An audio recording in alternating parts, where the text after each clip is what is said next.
J'adore les sensations fortes. Depuis mon enfance, je suis un grand fan d'horreur. J'ai tout fait, comme logiquement regarder des films d'horreur, mais aller dans des parcs éphémères le soir d'Halloween. J'ai même été jusqu'aux USA pour aller voir les lieux les plus hantés du pays. Je pense notamment à la célèbre maison d'Amityville. Mais il y a une chose que j'ai jamais fait jusqu'à présent. Un truc complètement banal. Faire une veillée dans un cimetière dans la nuit d'Halloween. Eh bien, sachez que c'est prévu. On est le 31 octobre, et ce soir j'ai décidé de faire ma petite excursion nocturne, tout seul, dans le cimetière de ma commune. Seul petit bémol, il est interdit d'y pénétrer à partir du coucher du soleil. Pas étonnant, il y a un article de loi le stipulant.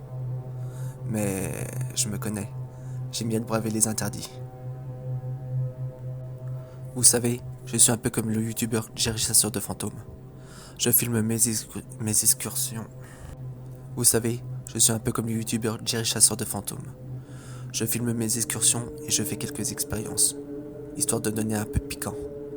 Mais contrairement à lui, je ne filme pas mes exploits en me mettant à poil et en faisant le guignol. Moi, je reste sérieux dans ce que je fais, malgré mes flirts avec l'illégalité. Bon, trêve de blabla, je suis enfin prêt. Il est 22h et la nuit s'est installée depuis pas mal de temps. Je sortis de mon appartement avec un sac de sport contenant mon matériel.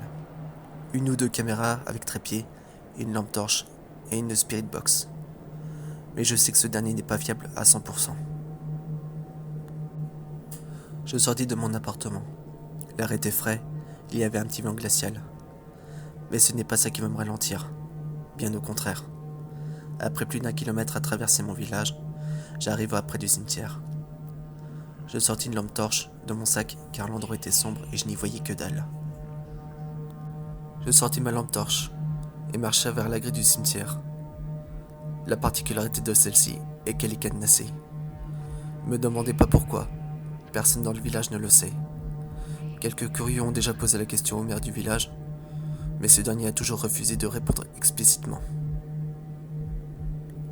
Il répondait juste que personne n'avait à se rendre dans ce cimetière la nuit, et que si les forces de l'ordre surprendraient quelqu'un dans les environs, il serait lourdement sanctionné.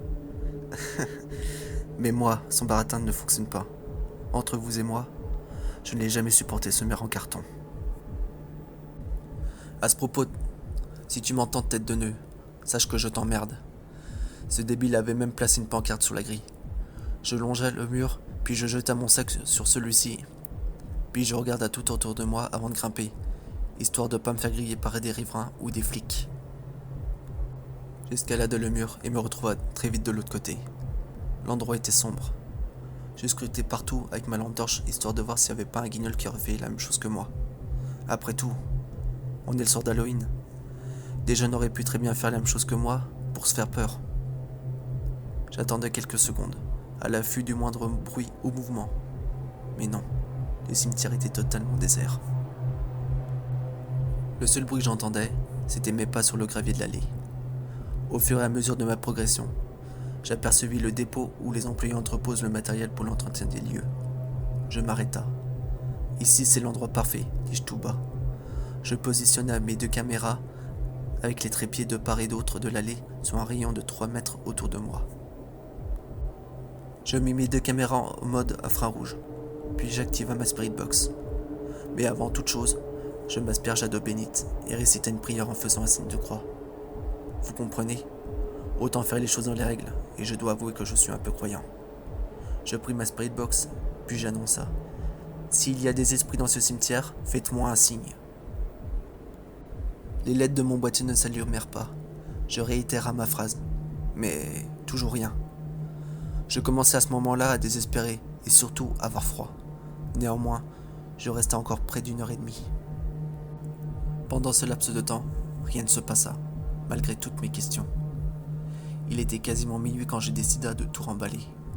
Je désactiva tout mon matos quand j'entendis un bruit qui me fit sursauter. Je pointa la lumière dans la direction du bruit. Ce que je vis me fit glacer le sang. Une dalle de tombe bougea non loin de moi. Oh putain, j'y crois pas. Je m'approcha avec la boule au ventre. Une fine ouverture se créa. Je vis de l'activité dedans. À cet instant, l'odeur qui s'en échappait fut insoutenable. Une odeur de pourri. Je fus pris de violentes nausées incontrôlables. Un geyser de gerbe sortit de ma bouche et vint s'étaler sur la stèle de la tombe. Des phalanges en décomposition sortirent de la mince ouverture et essayaient de faire glisser la dalle de granit. J'étais tétanisé par la peur. « C'est pas possible », lançai-je. À ce moment-là, des bruits de toutes parts se firent entendre. Toutes les dalles bougèrent. Une poussée d'adrénaline me fit reprendre le contrôle. Je me mis à sprinter pour rejoindre le mur afin de me barrer de cet endroit. Cette scène de film d'horreur était vraiment trop pour moi. Je grimpai sur une tombe pour monter sur le mur.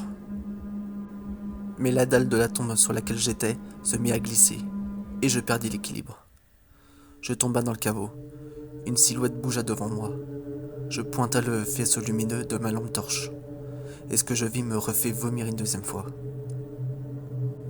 Devant moi se trouvait un cadavre en décomposition et dont les orbites béantes laissaient place à plein de petits vers dont certains tombaient. Le cadavre semblait me regarder. De sa bouche sortaient quelques lombrics dont des petits morceaux de chair étaient collés. Le mort-vivant se pencha vers moi. « Laissez-nous sortir !» dit-il. Je hurla à plein poumon. Je me jeta à la surface. Une fois arrivé sur le plancher des vaches, je regarda autour de moi. Tous les morts étaient sortis de leur tombe. Ils me regardèrent tous en disant « Laissez-nous sortir !» À ce moment-là, je sentis une vive douleur au niveau de ma cheville. J'ai dû la fouler dans ma chute. Pour moi, la hauteur du mur était insurmontable. Les morts s'avancèrent vers moi en répétant toujours la même phrase. Plein de choses me traversent à l'esprit. Maintenant, le seul endroit où je peux me cacher de cet apocalypse zombie, c'est la remise de la commune. Je marcha vers l'habitat, tandis que les morts me suivèrent. Après une trentaine de mètres, j'atteignis la porte. Je l'ouvra et entra. Avant de refermer, je vis que l'un des morts était à 2 mètres de moi. Ils se lamentèrent tout en marchant. Je bloquai la porte avec une tondeuse. J'en avais assez et je me demandais si je n'avais pas viré barge. Je m'écroula au sol, exténué, et surtout à cause de la douleur qui m'irradiait la cheville. J'en pouvais plus. Les morts tambourinaient contre la porte. « Laissez-nous sortir !» répétait-il inlassablement. Sonné par tout ça, je finis dans les vapes. J'ignore combien de temps j'ai dormi, mais au bout d'un moment, je fus réveillé car on frappait à la porte. Une voix masculine se fit entendre. « Gendarmerie, on sait que vous êtes là. Ouvrez !» J'ai réussi à me lever malgré la douleur qui se réveillait également. Je poussai la tondeuse qui bloquait la porte et j'ouvris. La lumière du jour qui avait de toute évidence fait son apparition il y a longtemps m'éblouit.